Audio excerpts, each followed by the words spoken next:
My name is Alistair McGowan. I'm an impressionist, writer, actor, but I used to be a kitchen porter and a fruit picker. And I was in telesales for 3 days.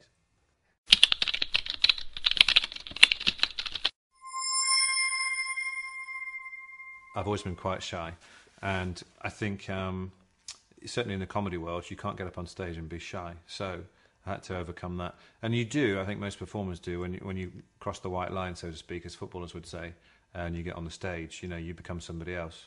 And maybe that's something that you have to do if you're applying for a job. The minute you go into the room, you still got to be yourself, but somehow you've got to be confident, and there is a certain element of playing a part about it.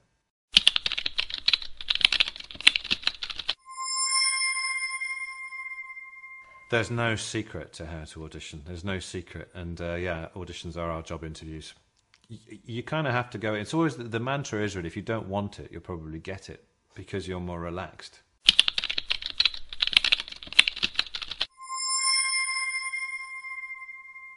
I think one of the most important things as well in our business, and probably in any business, is to show that you'd be a good person to work with and a nice person to work with.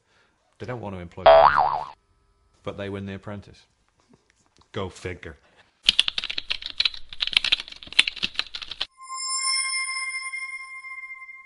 This will surprise you, but one of the people who's inspired me most in what I do is actually Kevin Keegan. He's got nothing to do with the arts, nothing to do with comedy. Well, you might say he has, but I used to watch Kevin in the early 70s when he came through at Liverpool and Scunthorpe and England. And he had this reputation of being somebody who'd worked very hard to get where he was. And if Kevin Keegan was interviewed, he'd always say, I'm not the most talented player, but I've worked hard, and hard work is what's got me where I am. And it got him to be the best footballer in Europe 2 years running. And I watched that as a 14, 15-year-old and thought, this man is really inspirational. And to this day, I still think of things that Kevin Keegan said and think of him as an image of somebody who made the absolute utmost of what he got. And for that, regardless of what happened to him as an England manager or wherever else he's managed, I would always respect him always, and I'd love it if he saw that.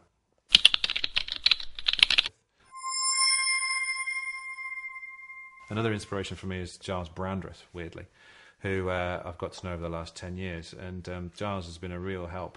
He works so hard, but he gave me this mantra, which I try and follow, which he'd heard on Radio 5. He told me once, he said, they came on Radio 5, they said three words to improve your business, to improve you as a person. Those 3 words are, we will tell you in a minute. And they went to the news, and I had to wait till after the news, so they got to the 3 words. I was saying, tell me the 3 words, tell me the 3 words. Eventually they came back after the news, and went to travel. I was saying, tell me the 3 words, tell me the 3 words. Eventually they said, the 3 words, to improve you as a businessman, to improve your business, to improve you as a person, don't dabble, focus. And that's what Giles has lived off. And since then, I've tried to live off it as well. It's very easy to just get distracted by bits of this and bits of that, especially as a self-employed person. But I think even in any sphere of life, don't dabble, focus.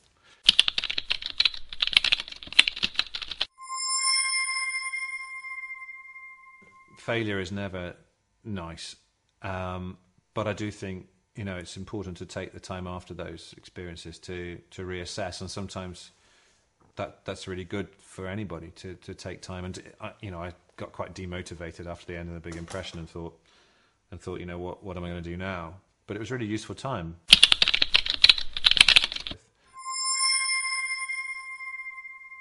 It only takes one phone call, it only takes one email, it only takes one application to the job centre.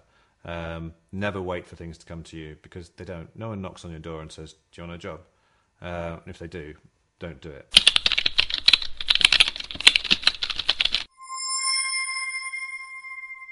If you do take on a job that you don't like, you don't have to keep doing it. But it will mean that you've made contacts with this person, that person, who might put you in touch with somebody who gives you something more like what you want.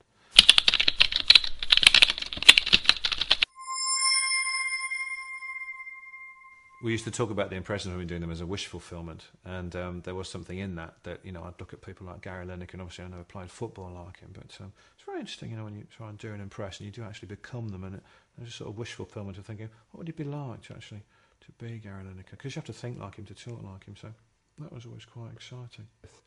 Also sometimes like Andy Murray do his voice, and I wish I could play tennis like him, which I can't, but if I could, I'd be a happy man. So I've been lucky really. This job's more than about doing voices. There's a lot of wish fulfillment in there too, so hopefully I got some understanding of what people do.